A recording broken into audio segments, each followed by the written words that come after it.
Assalamualaikum warahmatullahi wabarakatuh. Saya Dora Yunisa dengan NPM 1711070088 dari jurusan Pendidikan Islam Anak Usia Dini Universitas Islam Negeri Raden Intan Lampung semester 6 untuk memenuhi tugas mata kuliah Metode Pengembangan Moral dan Spiritual Anak Usia Dini yang diampu oleh Ibu Gustiana MPD. Di sini saya dari kelompok 2 akan mempresentasikan makalah kami yang berjudul Pendekatan Pengembangan Spiritual Anak Usia Dini. Pertama itu ada pengertian perkembangan spiritual anak usia dini. Mana pengertian dari perkembangan itu sendiri merupakan proses untuk menuju kematangan, sedangkan spiritual merupakan kerohanian yang ada dalam diri anak.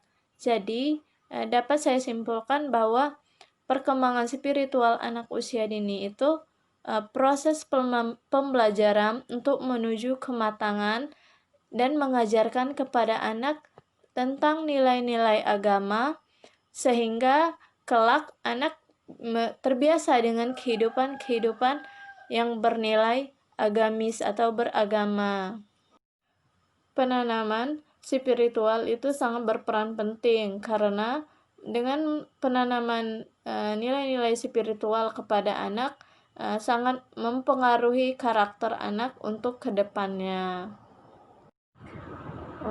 Sebelum pendidik melakukan pendekatan terhadap perkembangan spiritual anak tersebut, ada beberapa hal yang perlu diperhatikan oleh pendidik. Yang pertama itu tujuan yang hendak dicapai. Jadi sebagai pendidik kita harus memperhatikan terlebih dahulu tujuan apa yang hendak kita capai. Yang kedua, itu kita perlu memperhatikan karakteristik dari anak-anak kita agar nanti untuk memilih metode yang hendak kita capai, terus pendekatan yang seperti apa yang kita capai. Kalau kita sudah mengetahui karakteristik dari anak-anak, jadi kita sudah tahu pendekatan apa yang kita pakai. Terus yang kedua itu jenis kegiatannya. Jenis kegiatannya kita juga harus diperhatikan. Kegiatan apa yang akan kita lakukan. Yang keempat itu nilai atau kemampuan yang hendak dikembangkan. Terus yang kelima itu pola kegiatan yang akan dilakukan. Jadi kita harus merancang dulu kegiatan seperti apa yang akan kita lakukan. Terus yang keenam itu ada fasilitas atau media yang perlu disediakan. Jadi setelah kita merencanakan apa hendak kegiatan, kita harus melihat juga fasilitasnya atau media yang kita gunakan tersebut, apakah memenuhi atau memadai untuk perkembangan spiritual anak tersebut. Yang ketujuh itu kita juga harus memperhatikan situasi. Yang kedelapan itu ada tema atau subtema yang dipilih. Jadi kita memilih tema dulu, misalnya tema tentang temanya diriku, subtemanya tubuhku, seperti itu. Yang kedua itu ada pendekatan pengembangan spiritual anak usia dini. Di sini ada beberapa pendekatan yang bisa pendidik lakukan untuk mengembangkan spiritual anak usia dini. Yang pertama itu pembelajaran dengan media nyata atau contextual learning. Pembelajaran kontekstual ini adalah konsep belajar yang membantu guru untuk mengaitkan materi yang diajarkan dengan situasi dunia nyata anak. Melalui pembelajaran kontekstual, anak diharapkan belajar melalui proses pengalaman, bukan hanya menghafal. Jadi maksudnya di sini pendekatan secara langsung. Jadi guru itu harus memperhatikan. Yang kedua itu pendekatan keteladanan. Melalui pendekatan keteladanan ini, dalam setiap kesempatan dan pergaulan antara guru dan anak-anaknya, guru itu harus memberikan contoh atau perilaku yang terpuji kepada anak. Misalnya, guru itu memberikan contoh kepada anak, misalnya sebelum melakukan kegiatan atau sesudah melakukan kegiatan itu, anak harus berdoa dulu. Misalnya seperti sebelum melakukan kegiatan makan atau kegiatan menulis, membaca, sebaiknya anak berdoa atau membaca bismillah. Terus misalnya guru juga mencontohkan bahwa anak itu harus berperilaku sopan terhadap orang tua, ataupun guru ketika bertemu dengan orang tua harus menyapa, harus salam, atau mengucapkan assalamualaikum. Nah, itu yang harus diberikan kepada anak, memberikan contoh yang seperti itu, memberikan bagaimana cara sopan santun terhadap orang yang lebih tua. Yang ketiga itu pendekatan indoktrinasi atau pendekatan dengan menerapkan kedisiplinan terhadap anak. Jadi sebagai guru kita itu harus memberikan kedisiplinan terhadap anak atau menanamkan nilai-nilai disiplin kepada anak sejak masih usia dini. Kita harus sebagai pendidik itu harus memiliki ketegasan secara konsisten terhadap anak. Kita harus membuat aturan terhadap anak. Ketika anak tersebut melanggar aturan atau tidak disiplin, maka guru juga harus memberikan sanksi. Tetapi sanksi tersebut tidak berupa kekerasan. Yang keempat, pendekatan klasifikasi nilai. Melalui pendekatan klasifikasi nilai ini, guru itu tidak langsung menyampaikan kepada anak mengenai mana yang benar dan mana yang salah, mana yang buruk, mana yang baik. Tetapi anak itu diberi kesempatan untuk menyampaikan atau mengungkapkan nilai-nilai dengan caranya sendiri. Contohnya, misalnya ketika ada anak yang tidak mematuhi perkataan orang tuanya atau sering membantah kedua orang tuanya, di situ ajak anak untuk mengungkapkan mana perbuatan yang baik, mana yang perbuatan yang buruk. Di sini melalui pendekatan ini anak itu perlu dilatih untuk melakukan penalaran dan keterampilan bertindak untuk menilai suatu perbuatan. Kelima itu pembiasaan dalam berperilaku. Dalam pendekatan pembiasaan berperilaku ini di mana dalam pertumbuhan dan perkembangan anak tersebut banyak memperoleh dari pembiasaan dari keluarganya. Jadi kita harus membiasakan kepada anak tersebut untuk melakukan hal-hal yang positif. Misalnya ketika bertemu dengan orang yang lebih dewasa, membiasakan untuk anak berjabat tangan atau salim tangan terhadap orang yang lebih dewasa tersebut.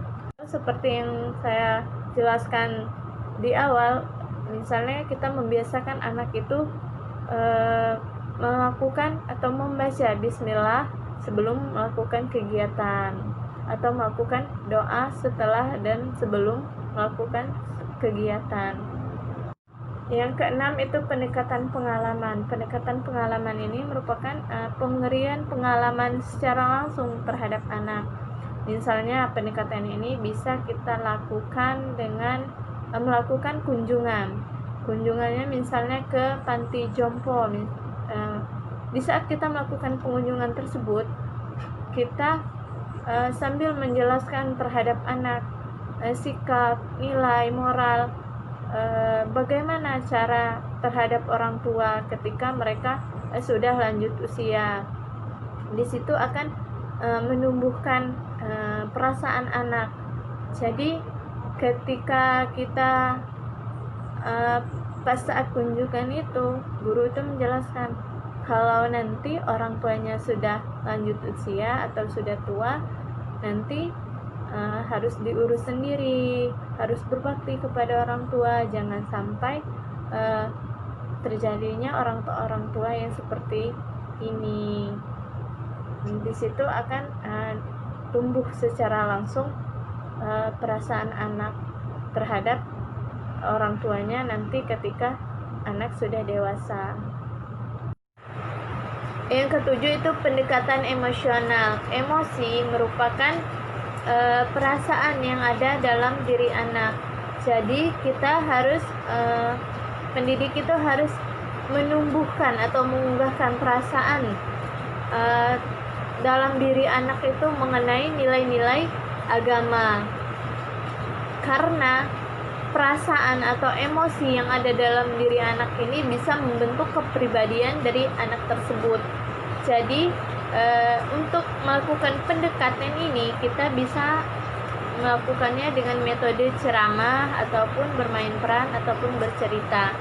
Jadi kita harus misalnya melakukannya untuk melakukan pendekatan ini kita menggunakan bermain peran. Nah, di situ anak akan mengalami secara langsung dan merasakan secara langsung bagaimana karakter anak tersebut, bagaimana karakter dari tokoh yang ia perankan. Dia bisa melihat mana yang baik, mana yang buruk. Maka di situ akan tumbuh secara langsung perasaan yang ada dalam diri anak. Yang kedua itu pendekatan fungsional. Jadi dalam pendekatan fungsional ini merupakan pemberian dengan menekankan kepada segi manfaatnya terhadap anak usia dini dalam kehidupan sehari-harinya. Jadi kita sebagai guru bisa menjelaskan kepada anak, misalnya dengan melakukan sholat, kita bisa menjelaskan kepada anak apa sih manfaat sholat ini terhadap kehidupan sehari-hari anak. Jadi anak itu bisa menerapkan secara langsung manfaat dari ilmu atau manfaat dari sholat itu di kehidupan sehari-harinya. Metode ini bisa dilakukan dengan melakukan latihan-latihan. Jadi di sekolah anak bisa dilatih untuk sholat bersama. Jadi seperti itu untuk pendekatan fungsional ini. Yang ketiga atau C itu metode dalam pengembangan nilai-nilai spiritual pada anak usia dini. Yang pertama itu ada bermain peran. Bermain peran merupakan suatu kegiatan untuk memerankan tokoh-tokoh tertentu. Jadi di sini kita sebagai guru bisa mengambil tokoh-tokoh tertentu yang memiliki karakter atau sifat baik yang bisa diajarkan terhadap anak. Misalnya bermain peran tentang Nabi Muhammad. Jadi di situ anak bisa merasakan dan menilai secara langsung bagaimana sikap atau karakter dari Nabi Muhammad, dan anak bisa menirukan kegiatan atau sikap dari Nabi Muhammad tersebut. Yang kedua itu karya wisata atau melakukan kunjungan langsung terhadap objek-objek wisata yang sesuai dengan kebutuhan perkembangan anak. Misalnya kita mengajak anak untuk berkarya wisata ke tempat ibadah atau masjid. Jadi di situ kita bisa menjelaskan atau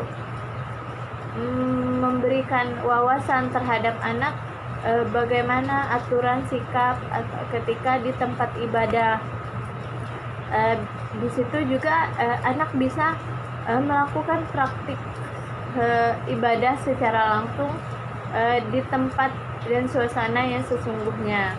Jadi kita harus bisa mengajak anak untuk kunjungan ke objek-objek wisata secara langsung untuk mengembangkan spiritual anak usia dini. Yang ketiga dengan menggunakan metode bercakap-cakap, di mana metode bercakap-cakap ini kegiatan percakapan antara guru dan anak atau anak tentang suatu tema tertentu untuk mengembangkan kemampuan mendengar dan memahami berbicara anak. Jadi melalui metode ini kita bisa bercakap-cakap secara langsung dan melihat bagaimana pengetahuan dari anak tersebut. Jadi kita bisa bertanya secara langsung mengenai nilai-nilai agama yang sudah dipahami oleh anak. Yang keempat itu metode demonstrasi, di mana metode demonstrasi ini merupakan metode yang digunakan atau dilakukan guru dengan cara mempertunjukkan atau memperagakan suatu objek atau benda atau satu proses peristiwa secara langsung. Jadi di sini guru itu menjelaskan informasi kepada anak itu bagaimana suatu peristiwa tersebut berlangsung. Jadi gimana metode ini lebih menarik dan merangsang perhatian, lebih menantang daripada hanya mendengarkan penjelasan guru. Jadi guru itu harus memperagakan atau mempraktekkan secara langsung. Kelima itu metode proyek, di mana suatu metode yang memberikan kesempatan kepada anak untuk menggunakan lingkungan dan alam sekitarnya. Jadi di sini anak diberikan kesempatan secara langsung untuk memanfaatkan yang ada di lingkungan sekitarnya. Bagaimana metode proyek ini bisa mengembangkan spiritual anak? Jadi melalui kegiatan dengan lingkungan atau alam yang ada di sekitarnya, anak bisa mengetahui bahwa alam yang ada di sekitarnya itu merupakan ciptaan dari Allah Subhanahu wa Ta'ala. Yang keenam itu ada metode bercerita. Salah satu kegemaran anak itu merupakan mendengarkan sebuah cerita. Jadi kita harus memberikan cerita yang menarik terhadap anak, sehingga di situ ada kita bisa menyisipkan nilai-nilai agama dalam cerita tersebut. Misalnya seperti cerita-cerita Nabi atau kisah-kisah Nabi pada zaman dahulu. Di situ anak akan mendengarkan dan bisa melihat sikap atau sikap dari para nabi yang bisa mereka tiru di kehidupan mereka sehari-hari. Yang ketujuh itu ada pemberian tugas, di mana di sini guru bisa mengembangkan nilai spiritual anak tersebut melalui pemberian tugas, misalnya dengan menghafalkan ayat-ayat atau doa-doa pendek. Melalui metode ini perkembangan spiritual anak juga bisa berkembang. Yang kedelapan itu ada metode bernyanyi. Metode bernyanyi ini dimana mengungkapkan sebuah perasaan melalui nada dan lirik. Di sini kita bisa memilih lirik-lirik yang mengandung pendidikan nilai-nilai agama. Misalnya nyanyikan lagu-lagu Aku Anak Soleh. Di situ melalui liriknya anak bisa menirukan bagaimana nilai-nilai agamanya bisa berkembang. Yang kesembilan itu melalui metode sosial. Jadi melalui interaksi dengan orang lain atau memiliki perilaku yang mencerminkan sikap percaya diri. Misalnya dengan melalui metode sosial ini anak melakukan bantuan ketika ada temannya meminta bantuan. Jadi melalui metode sosial ini secara tidak langsung perkembangan spiritual anak akan berkembang secara langsung. Yang ke-10 itu tanya jawab. Metode tanya jawab merupakan cara mengajukan pertanyaan tertentu kepada anak. Metode ini bertujuan untuk menguji pengetahuan dan pengalaman yang telah dimiliki anak. Jadi kita bisa bertanya terhadap anak mengenai nilai-nilai atau sikap-sikap yang baik terhadap anak usia dini. Baiklah, itu saja presentasi dari saya. Mohon maaf atas segala kekurangannya. Saya akhiri dengan wabillahi taufiq wal hidayah. Wassalamualaikum warahmatullahi wabarakatuh.